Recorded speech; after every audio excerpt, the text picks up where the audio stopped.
I get the man, I get the qualities that I want, but I'm not getting that pot belly that I want. Yes. Everybody that is coming closer has got 6 packs. You can let that go. Because if you can, is because it that easy? Because you should know that you, as I said, you will not get 100% of your self-talk. There is somebody who is supreme, that is God, who created you and know what is best for you. So the self-talk is like a guide. God has given you a will, right? Yeah. So you don't sit down and say, okay, maybe I'm a Okay. No. Okay. Okay, so the question I asked earlier on, is there supposed to be a particular age for a lady to marry? There is no age. Okay. So the career women shouldn't really bother themselves? Don't worry. My dear, when you are growing up, the first thing you have to look at is what you were called to do. Okay. Be in that, every other thing will come. But don't leave your career or what the Lord have given you to do as a gift for his people. I mean, what God brought you on earth to do. Don't pack it somewhere and be crying for Mr. Right or Mrs. Right or Miss Right to come. Is that okay? So the marriage will come.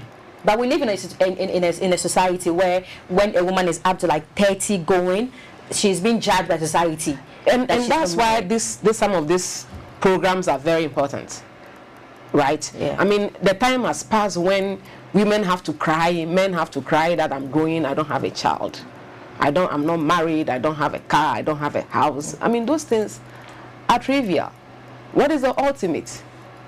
What are you living on earth that one day when you are not there, generations will come and say, oh, there was a woman one day called Vero, she did A, B, C, D. Is it all about marriage and car and house and children? No. So the Christian will say, seek ye first the kingdom of God and it's righteous, and all other things shall be added. Yeah. So let's look for what is the most important. Every other thing will be added. So when you are growing up and your man comes and you are okay, marry. But if you are the type that brush away everybody, because like you heard her saying, she was doing everything about her career. Yeah. I'm sure the time she was going to, so somebody might have come to propose, but she locked up.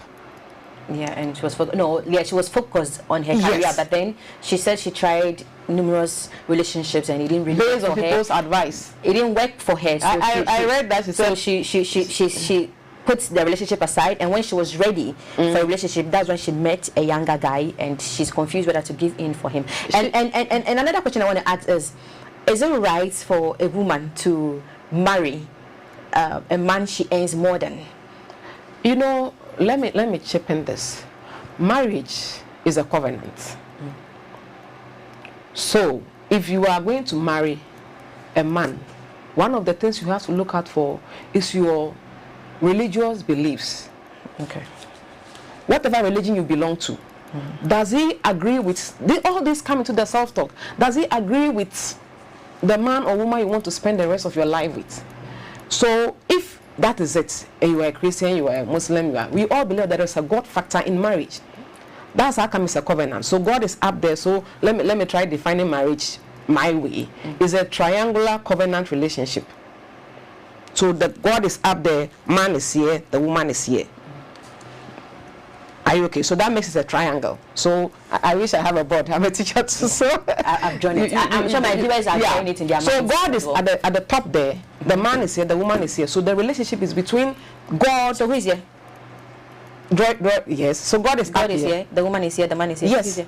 No, there's the edges, the joints. Oh, the edges. Okay, yes. Okay, so God is up there. So that's why it's a triangular covenant relationship. So three people. It's not a contract. Okay.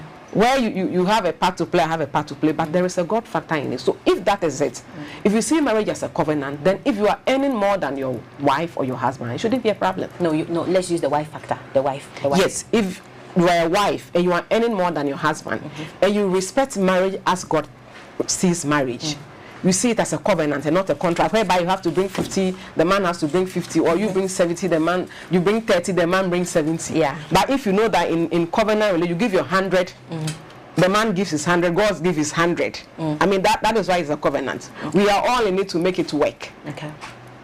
If that is it, whatever you earn is for us. We should get this before we enter into marriage. When you enter the marriage, whatever you earn, if you are entering into it as a covenant relationship, then whatever you have is for your wife. Whatever the wife has is for the husband. When children come in, everything you have is for the family. Okay. You want to add something? Yes. So, but if it's a contract, then that one, it cannot stand the test of time, because surely you expect that okay, you stick to your the bargain we had. Okay, let's assume we said 70-30. How come today we are bringing 50? Okay. Yes. So that is, so let's look at, it can work if it is, we know that is a covenant relationship and we see there is a God factor in whatever you have, I have, whatever we have is for us. It's for us. It will flow. Okay, so my next question is this. I want to ask in a general form for everybody out there. What are some of the things, as a relationship aspect, what are some of the things a man or a woman should look out for before accepting someone into their life as a man or a woman? Yeah. So I put some things down. Oh, okay. For us all to learn. Okay. Let me jot down. Yes. I'm ready. I believe my viewers are also ready. They are putting down some tips here. So some of the things you have to look out for before you say yes to a man or a woman is love for God. Okay. No matter what religion or what belief system the person have. Okay. How are you going to know the person loves whatever God that they worship? We have what we call our religious groupings. So in case I am a Christian, I know what God says about love. Okay. About marriage. So that will be the parameters by which I will look at the man. What does it say? Love the Lord your God with all your heart. Right? So the question is, how are you going to know the person loves God? Is it because the person goes to church? No. So how are you going to know as a person? We're talking about commitment. Okay. So if I'm a Christian, I know I have to pay my tithes. I don't have to do offering. No, but unless I'm in the same church with that person, no, I'm going to. You don't have to. I'm not in the same church. I don't stay with that person. You can have a conversation with the person. I can still tell you that I pay my tithe, and meanwhile I don't pay it. The human being is not a box. Sorry to use that word. When somebody is telling you a lie, my dear, there is something inside of you that you have a witness inside to tell you the person is lying. But it's not everybody that is as wise as you are. It is not everybody that is going to know someone is telling them a lie. Or my dear, that is where we are wrong. Every human being created by God Almighty, you have an aspect of God in you. He created in His own image. Okay. So I'm supposed to know what you're telling me? Yes. If I'm telling you a lie, unless you are refusing to listen to the voice that is telling you, there is always a prompting. If the thing crashes, you remember that, so is that why I was having those I just feeling when he was telling the lies. So walk into love, don't fall into love. If you walk into love relationship, your senses are active. But if you fall into it, you are dumb. Okay. All right, okay. So you give us the many ones. Check whether the person truly loves God. How does it relate to the things of God? Whatever religion. If you're a Muslim, does it commit to the things, the way they do their things? If you're a Christian, does the man or woman you want to marry, how does he respond to the things of God? Okay, then the next one. The next one, you check compatibility. Okay. Brief us a little about it. Compatibility. You know, I'm not talking about temperament here, sanguine, choleric, and those things. No. How are you able to talk? At what level? Is it the one that gives an instruction and leaves it that you have to obey? Okay. Or he's the one, or he and she is the one that have to see whether there is some sense in what you say. When there is an issue that you bring up, does he come along? How does he reason? Supposing you reason maturely and the person reasons like a baby, you bring an issue, he brushes it off. You are not compatible. Okay. You have to get someone that you reason at least. The gap should not be, you should have a way of assessing that, my man reasons at the same level. Check the age that we are. In yourself, you should have told yourself that, okay, I want to marry a man who is also, for me, when I was young, if you're younger than me, even 1 year, I won't marry you. Well, I think we have the same thing in common. It's a no-go area. So when I see you coming closer, the first thing I look out for, how old is this? I'll start asking his friends. Yeah. How old is this guy? As soon as I know you are younger than me, I turn the light off. Yeah. You will see it. Yeah. You don't come, I don't want to begin at all. Yeah. I have that problem. Then I'll ask, where do you fellowship? As soon as I know the church or the group you belong, I mean the God kind of belief that you have, that's not much. Because I don't want to marry and go to a different church, my husband go to a different church, whatever. Okay. If I know there is an addish, the light is off. Okay. It will not come up. Okay. All right. So that is compatibility. Okay. And then again, you have to check whether the person is chaste. Chaste. Yes, chastity. Okay. Let me define. Chastity is the total abstinence from sex and sexually related activities. Really? Yes, my dear. So you're one of the people that believe in marriage before sex? Yes, of course. How can you go and marry someone and you're not tasting to see if you like Taste it what? or not? Taste the. Is it asana? Well, sorry, no. Before you eat, you know. Sorry, I'm talking like that. But every good and perfect gift comes from God. Okay, let's pause there. Yes, let's go for a quick commercial break. We'll be right back.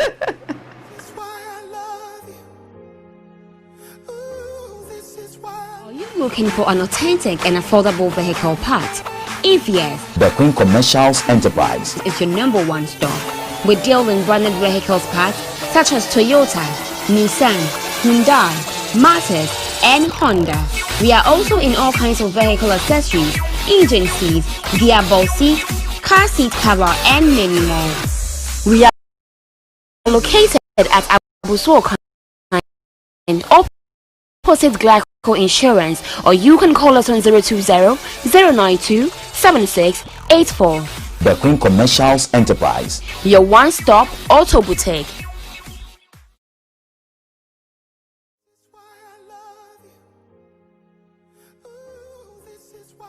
Welcome back from the break. We are live on Facebook. This is Tumpani TV.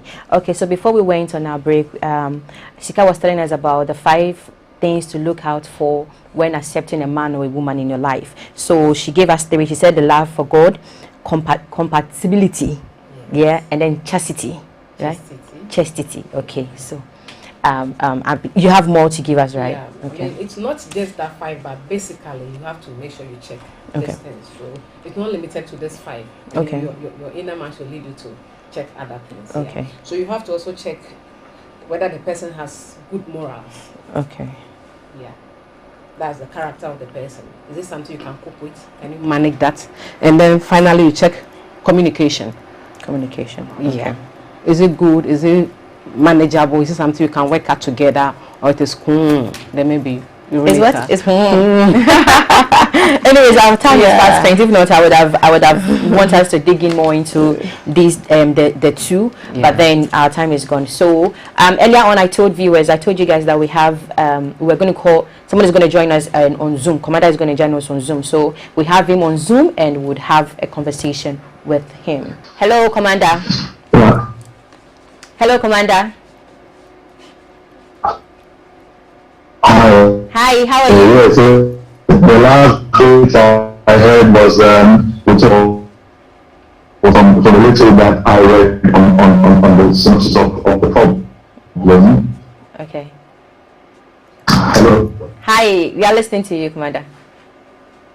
Hello. Hello, Commander. Yeah. Yes. Yeah, I can hear you. Okay. But I've lost your video is back on. Yes,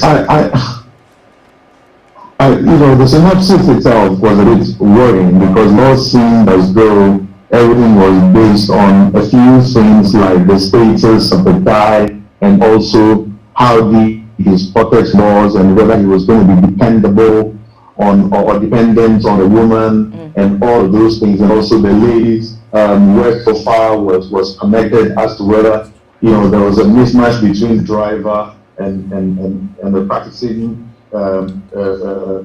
doctor. I think in relationships, some of these things should not be the bigger problems. Like the lady said, if it's compatibility, and the idea of liking the person is in question, and you believe that you can get along, his profession and or income status shouldn't come to it. Because let's just look at it this way.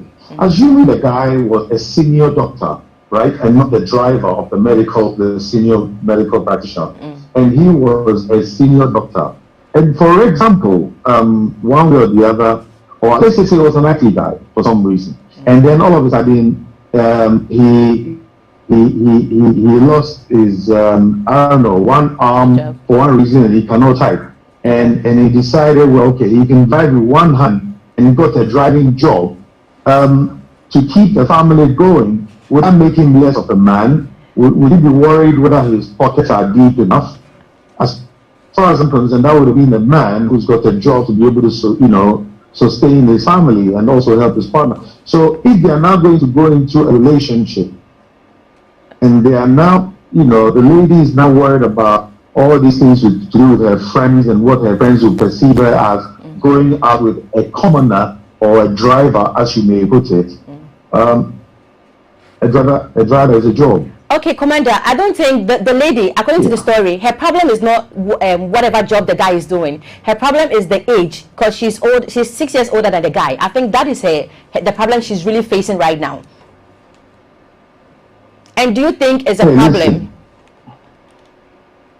Well, okay. I'll probably flip the question the other way around to so we could try and get a better understanding. Would it be better if the guy was 6 years older than the woman? Well, would it have an effect if the man was 6 years older than the woman? Yeah, I believe that's the only problem she's facing right now. So, but that shouldn't be a problem, should it? Okay.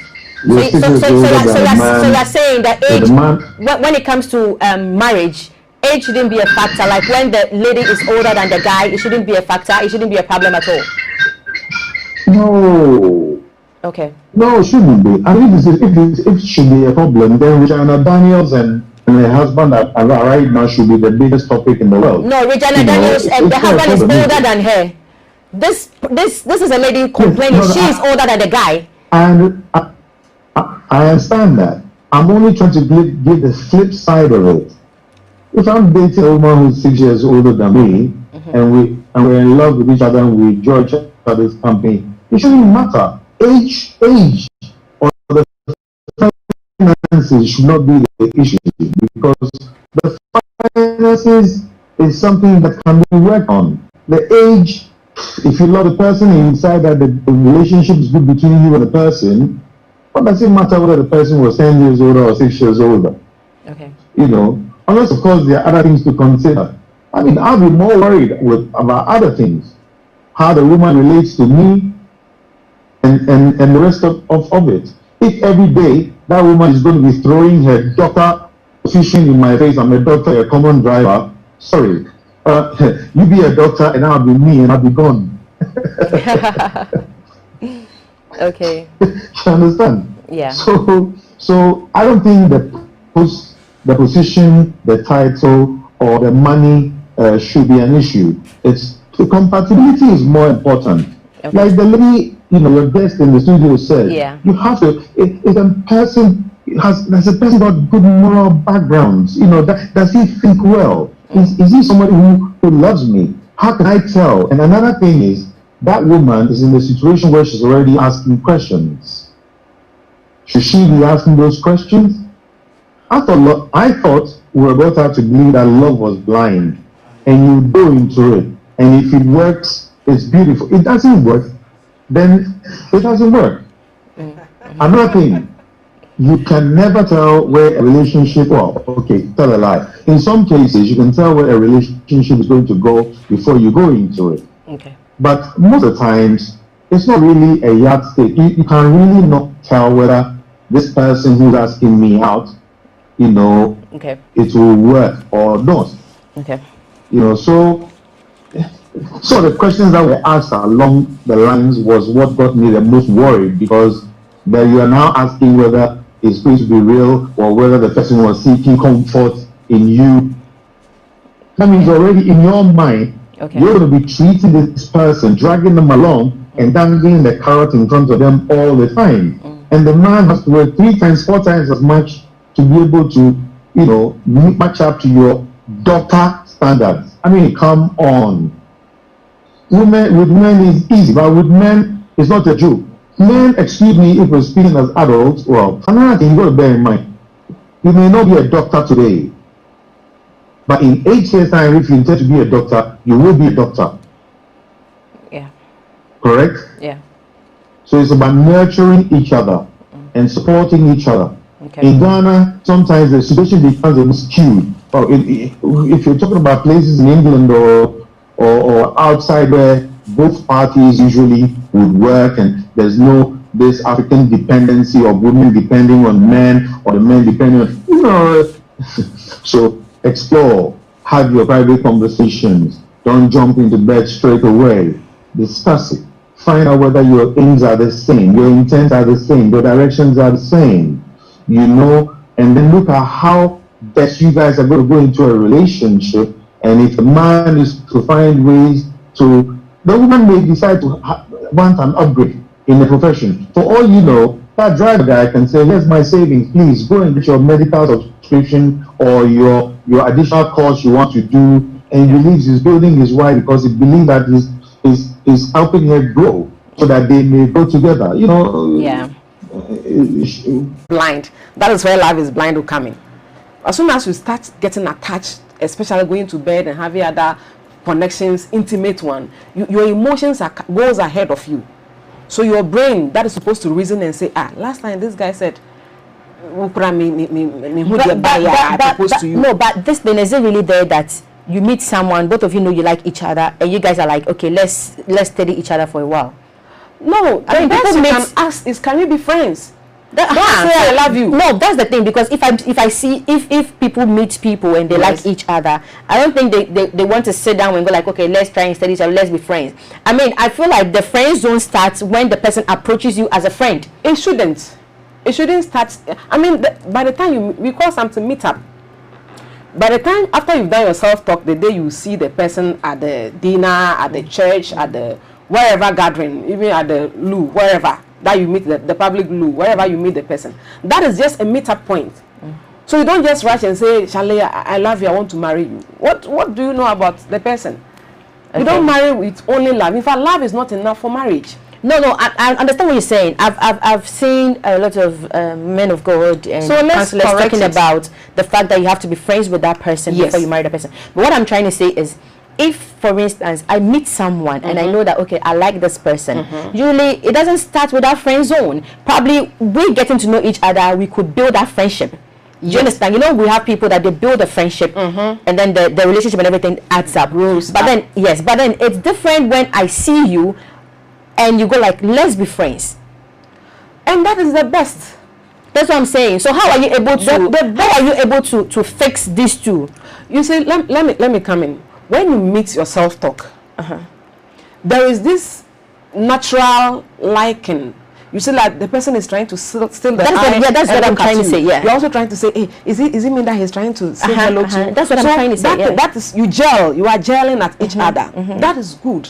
That's what I'm saying. So at that point, you're asking me what should you do at that point? No, listen. Like you said, when you meet your self-talk. When you meet your self-talk, yes, you have that attraction. Yes. At what point are you going to build that friendship? Because you both seeing each other, you have that energy, feelings. You know, energy. Yes. To get closer. To get closer, and you start your lovey and your whatever you have to do. And that's what we are trying to correct now. Okay. That when you meet your self-talk, it's not time for lovey. Okay.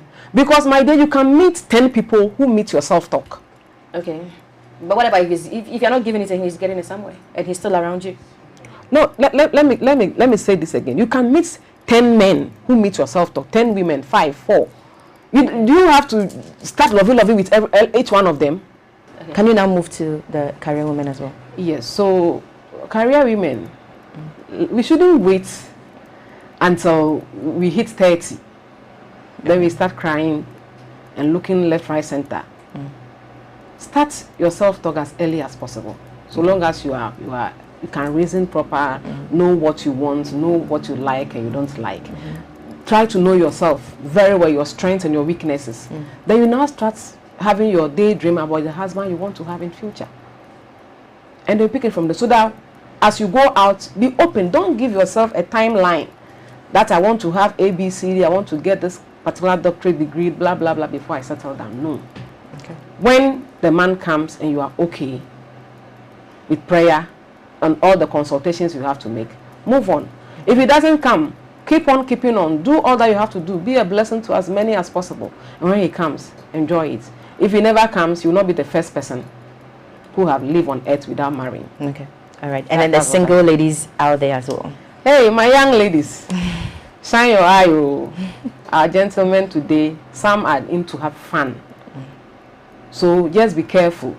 The only thing that will keep the man to you is when you are chaste. You refuse to say no and no and no to sex.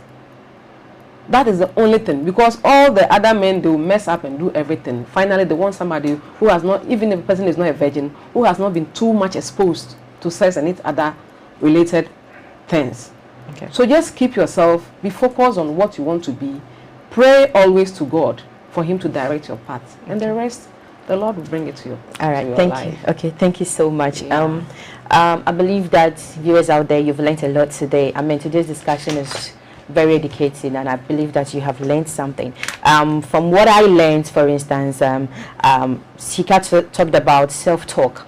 If you haven't done it before, even myself, I'm going to start, self-talk. I mean, one way or the other, we've done something like that. We didn't know we were doing. Yeah, we didn't know it was self-talk. But then now that we've been enlightened about it, I believe that we could all sit down, do a lot of self-talk, especially the single ladies, the career ladies out there.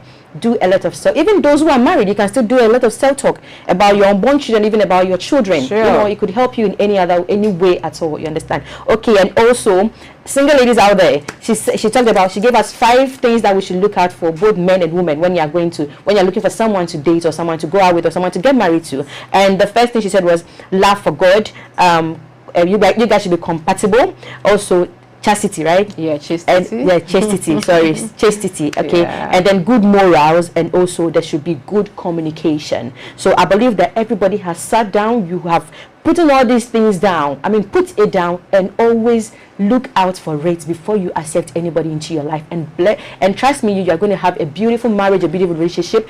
And you always sit there and go like, oh yeah, you watched my story on EP Radio, and it was a blessing into your life. Okay, so I'd like to thank my crew members. Thank you guys so much for always making this program a success. Also, we are live on Facebook, EP Radio TV. This is Tompani TV. My name remains Veronica Comroxon. See you same time, same place next week. Bye.